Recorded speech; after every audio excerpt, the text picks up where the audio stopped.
Hello dear students, today's class we are going to learn about the judicial system, the political science. In this chapter we study the structure and functions of the Supreme Court of the India, the structure and functional of the High Court, subordinate courts and the revenue courts. We have a common judicial system for the entire country, unlike the American judicial system where there are separate courts for the center and the states.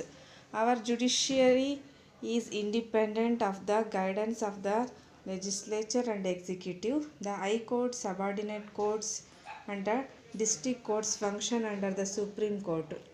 The Supreme Court is the highest court of the law. Its judgment is final. We have A common judicial system. ನಮಗೆ ಎಲ್ಲರಿಗೂ ಕೂಡ ಒಂದೇ ರೀತಿಯಾಗಿರ್ತಕ್ಕಂಥ ಸಾಮಾನ್ಯ ನ್ಯಾಯಾಂಗ ವ್ಯವಸ್ಥೆಯನ್ನು ನಾವು ನೋಡ್ತೇವೆ. Entire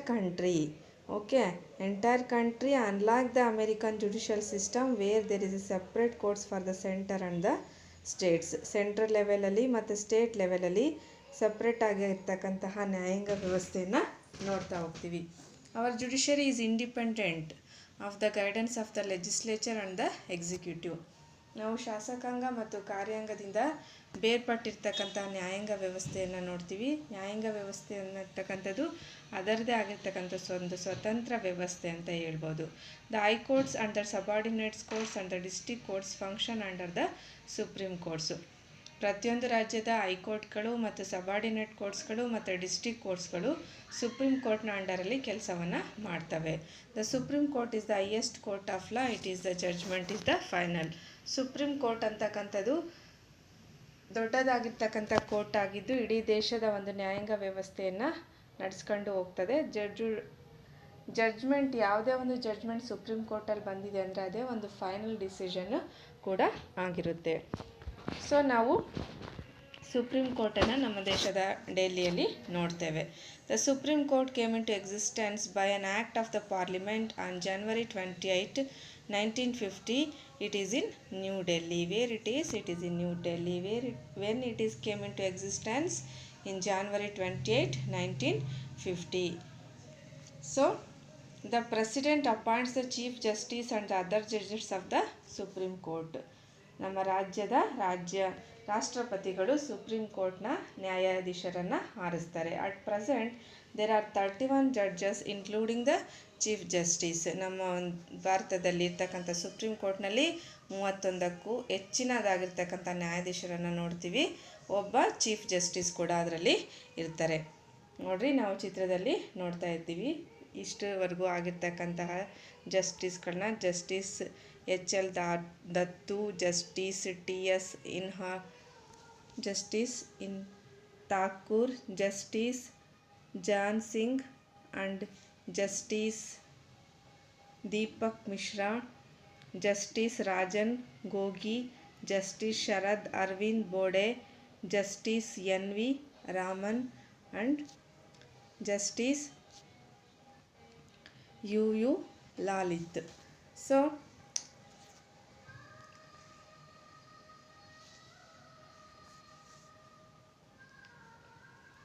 what are the qualifications required for the Supreme Court judge? Should be a citizen of India, should have served as the High Court judge for at least 5 years, or should have been an advocate of the High Court for at least 10 years, or should distinguished journalist as per the President's opinion. Should be A citizen of India. ಅವನು ಭಾರತದ ಪ್ರಜೆ ಆಗಿರಬೇಕು. Should have served as the high court judge for at least 5 years. ಯಾವುದೇ ಒಂದು ಹೈಕೋರ್ಟಿನಲ್ಲಿ at least 5 ವರ್ಷಗಳಾದ್ರೂ ಕೂಡ ನ್ಯಾಯಾಧೀಶರಾಗಿ ಸೇವೆಯನ್ನು ಸಲ್ಲಿಸಿರಬೇಕು. ಅಥವಾ ಯಾವುದೇ ಒಂದು ಹೈಕೋರ್ಟ್ನಲ್ಲಿ ಅಟ್ಲೀಸ್ಟ್ 10 years ಆದ್ರೂ ಆತ ಏನಾಗಿರಬೇಕು, ಲಾಯರ್ ಆಗಿ, ವಕೀಲನಾಗಿ ವೃತ್ತಿಯನ್ನು ನಿರ್ವಹಿಸಿರಬೇಕು. ಮತ್ತು ಪ್ರೆಸಿಡೆಂಟ್ ಅವರದೇ ಒಂದು ಫೈನಲ್ ಡಿಸಿಷನ್ ಆಗಿರುತ್ತೆ ಯಾವುದೇ ಒಂದು ನ್ಯಾಯಾಧೀಶನನ್ನು ಸುಪ್ರೀಂ ಕೋರ್ಟಿಗೆ ಆರಿಸಬೇಕು ಅಂತಂದರೆ. So the age of the retirement age of the chief justice of the supreme court is 65 years. However, they can resign earlier. Supreme ಕೋರ್ಟ್ನ ನ್ಯಾಯಾಧೀಶರ ಕಾಲಾವಧಿ 65 ವರ್ಷಗಳಾಗಿದ್ದು, ಅದಕ್ಕಿಂತ ಮೊದಲೇನೂ ಬೇಕಾದರೂ ಅವರಿಗೆ ಯಾವುದೇ ರೀತಿಯ ವೈಯಕ್ತಿಕ ತೊಂದರೆಗಳಿದ್ದರೆ ಅವರು ರಾಜೀನಾಮೆಯನ್ನು ಕೊಡ್ಬೋದಾಗಿದೆ. If the judges are found guilty while discharging their duties, they can be removed from the office of the president on the recommendation from the both of the houses with the specified majority.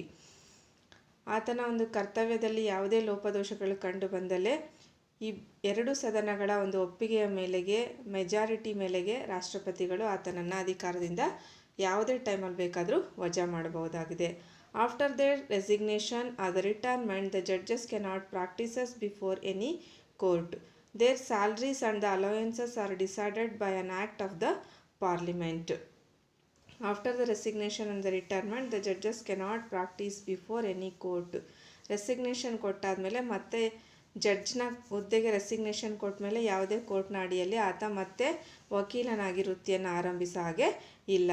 There salaries allowance decided by the act of the parliament. ಸಂಸತ್ತಿನ ಪ್ರಕಾರ ಆತನ ಒಂದು ಸಂಬಳ ಮತ್ತು ಇತರೆ ಭತ್ಯೆಗಳನ್ನು ಕೊಡಲಾಗುತ್ತದೆ. Supreme Court functions and the powers. Original powers: resolving the disputes between the union and the states and between the states, safeguarding the fundamental rights of the citizens, interpreting the provincial and the constitutional and passing on the rights. Resolving the disputes between the union and the states. ರಾಷ್ಟ್ರ ಮತ್ತು ರಾಜ್ಯಗಳ ನಡುವೆ ಯಾವುದೇ ಒಂದು ವಾದಗಳು ವಿವಾದಗಳು ಬಂದಾಗ ಅವುಗಳನ್ನು ಬಗೆಹರಿಸ್ತಕ್ಕಂಥದ್ದಾಗಿರುತ್ತೆ. ಜೊತೆಗೆ ಫಂಡಮೆಂಟಲ್ ರೈಟ್ಸನ್ನು ಪ್ರತಿಯೊಂದು ಪ್ರಜೆಗಳಲ್ಲೂ ಕಾಪಾಡ್ತಕ್ಕಂಥದ್ದು, ಹಕ್ಕು ಮತ್ತು ಕರ್ತವ್ಯಗಳನ್ನು ನೋಡ್ತಕ್ಕಂಥದ್ದಾಗಿರುತ್ತೆ. ಅದರ ಜೊತೆಗೆ interpreting the provisions of the constitutional passing on the rights. ಯಾವುದೇ ಒಂದು ಕಾನೂನುಗಳನ್ನು ಪಾಸ್ ಮಾಡಬೇಕಾದ್ರೂ ಕೂಡ ಸುಪ್ರೀಂ ಕೋರ್ಟ್ನ ಒಂದು ನ್ಯಾಯಾಧೀಶರ ತೀರ್ಮಾನ ಅಂತಿಮವಾಗಿರುತ್ತೆ. Citizens may the cases the supreme Court against the judgments given the lower courts. The supreme Court may accept such appeals and issue the judgment in these matters. It may also give special direction to the citizens of the file such appeals. Citizens may file the cases of the supreme Court against the judgments in the lower court. ಯಾವುದೇ ಒಂದು ಕೋರ್ಟಲ್ಲಿ High Court ಆಗಿರ್ಬೋದು, subordinate court ಆಗಿರ್ಬೋದು, district ಕೋರ್ಟ್ಗಳಾಗಿರ್ಬೋದು, ಇಂತಹ ಒಂದು ಕೋರ್ಟ್ಗಳಲ್ಲಿ ಇತ್ಯರ್ಥ ಆಗದೇ ಇರತಕ್ಕಂತಹ ಅಥವಾ ಅಲ್ಲಿ ಬಹುಮತ ಒಂದು ಅವರಿಗೆ ಸಮಂಜಸವಾಗಿರ್ತಕ್ಕಂಥ ನ್ಯಾಯ ತೀರ್ಮಾನಗಳು ಸಿಗದೆ ಹೋದ ಪಕ್ಷದಲ್ಲಿ ಅಂತಹ ಒಂದು ಕೇಸ್ಗಳನ್ನು ಸುಪ್ರೀಂ ಕೋರ್ಟ್ಗಳಲ್ಲಿ ನಡೆಸಲಾಗುತ್ತದೆ ಮತ್ತು ಅದಕ್ಕೆ ತಕ್ಕಂತಹ ಪರಿಹಾರಗಳನ್ನು ಕೊಡಲಾಗುತ್ತದೆ. The supreme Court may accept such appeals and issue judgments in these matters. ಈ ಥರದ ಸುಪ್ರೀಂ ಕೋರ್ಟು ಯಾವುದೇ ಒಂದು ಜಡ್ಜ್ಮೆಂಟ್ಗಳನ್ನು ಕೊಡಬೇಕಾದ್ರೂ ಕೂಡ ವಾದ ವಿವಾದಗಳನ್ನು ಮಂಡಿಸಿ ಪ್ರತಿಯೊಂದು ವಾದಗಳನ್ನು ಪರಿಶೀಲಿಸಿದ ಮೇಲೇ ಕೊಡ್ತಾ ಹೋಗುತ್ತೆ. It may also give a special directions to citizens to file such ಅಪಿಯಲ್ಸ್.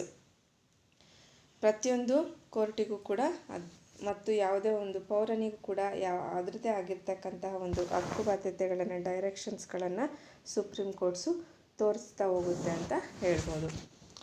So the supreme Court may advise the president when he seeks its opinion on important public issues.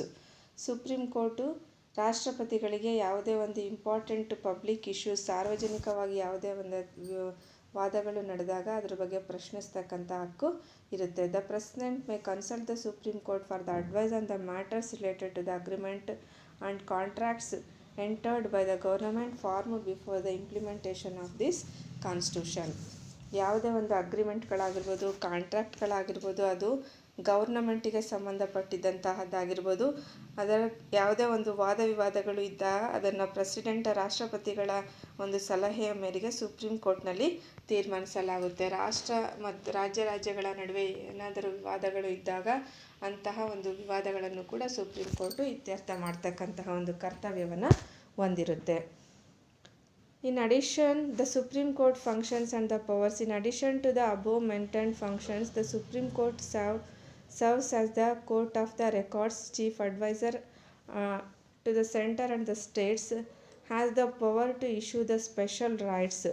In addition to the above mentioned functions, the Supreme Court serves the court of the records, chief advisor to the center, state and the powers of the issues final rights. ಕೋರ್ಟಿನ ಯಾವುದೇ ಒಂದು ದಾಖಲೆಗಳಾಗಿರ್ಬೋದು ಅವುಗಳನ್ನು chief adviser ಅಂತ ಇರ್ತಾರೆ. ಅವರು central ಲೆವೆಲಲ್ಲಿ ಮತ್ತು state ಲೆವೆಲಲ್ಲಿ, ರಾಷ್ಟ್ರ ಮಟ್ಟದಲ್ಲಿ ಮತ್ತು ರಾಜ್ಯ ಮಟ್ಟದಲ್ಲಿ ಇರ್ತಾರೆ. ಆ ಯಾವುದೇ ಒಂದು ಅಡ್ವೈಸಿಂಗ್ ಕೊಡ್ತಕ್ಕಂಥ, ಕಾನೂನಿನ ಪ್ರಕಾರ ಸಲಹೆಗಳನ್ನು ಕೊಡ್ತಕ್ಕಂಥವರು ಕೂಡ ಅವರೇ ಆಗಿರ್ತಾರೆ ಅಂತ ಹೇಳ್ಬೋದು. ಹೈಕೋರ್ಟ್, ಪ್ರತಿಯೊಂದು ರಾಜ್ಯದಲ್ಲೂ ಕೂಡ ಅದರದ್ದೇ ಆಗಿರ್ತಕ್ಕಂಥ ಹೈಕೋರ್ಟ್ಗಳನ್ನು ನೋಡ್ತೀವಿ. ಅದರ ಜೊತೆಗೆ ಸಬಾರ್ಡಿನೇಟ್ ಕೋರ್ಟ್ಗಳು, ರಾಜ್ಯಗಳ ಮಟ್ಟದಲ್ಲಿ ಹೈಕೋರ್ಟ್ಗಳನ್ನು ನೋಡ್ತೀವಿ. ಕೆಲವೊಂದು ಬಾರಿ ಏನಾಗಿರುತ್ತೆ, ಕೆಲವೊಂದು ಬಾರಿ ಒಂದು ರಾಜ್ಯಕ್ಕಿಂತ ಹೆಚ್ಚಿನದಾಗಿರ್ತಕ್ಕಂಥ ಹೈಕೋರ್ಟ್ಗಳು ಒಂದೇ ರಾಜ್ಯಕ್ಕೆ ಸೀಮಿತವಾಗದೇನೆ 2-3 ರಾಜ್ಯಗಳಿಗೂ ಕೂಡ ಸೀಮಿತವಾಗಿರ್ತಕ್ಕಂಥದ್ದನ್ನು ನಾವು ನೋಡ್ಬೋದು. The constitution provides for the high court in every state. Sometimes there is one high court for 2 or more states. The High Court consists of the Chief Justice and the other judges. The number of the judges varies from the state to state. Should be a citizen of India. What are the qualifications required for the High Court judge? It should be a citizen of India. ಅವನು ಭಾರತದ ಪ್ರಜೆ ಆಗಿರಬೇಕು. Should have served as the judicial officer in the judicial office or worked as the advocate of the High Court for the 10 years. ಯಾವುದೇ ಒಂದು ಹೈಕೋರ್ಟಲ್ಲಿ 10 years ಕೆಲಸವನ್ನು ಮಾಡಿರಬೇಕು lawyer ಆಗಿ. Should be and distinguished in juristics as per the opinion of the president. ರಾಷ್ಟ್ರಪತಿಗಳು ಕೊಡ್ತಕ್ಕಂತಹ ಎಲ್ಲ ಸಲಹೆಯ ಮೇರೆಗೆ ಆತ ಕಾರ್ಯವನ್ನು ನಿರ್ವಹಿಸ್ಕೊಂಡು ಹೋಗಬೇಕಾಗುತ್ತೆ. The age of the retirement age of the High Court judges is 62 years. However they can resign earlier.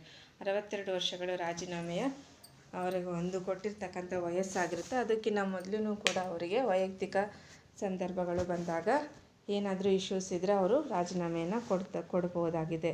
If the judges are found guilty and distinguish the duties they can remove from the office by the president supported by the specified majority vote for the both houses of the parliament. ಸಂಸತ್ತಿನ 2 ಸದನಗಳ ಒಪ್ಪಿಗೆಯ ಮೇಲೆಗೆ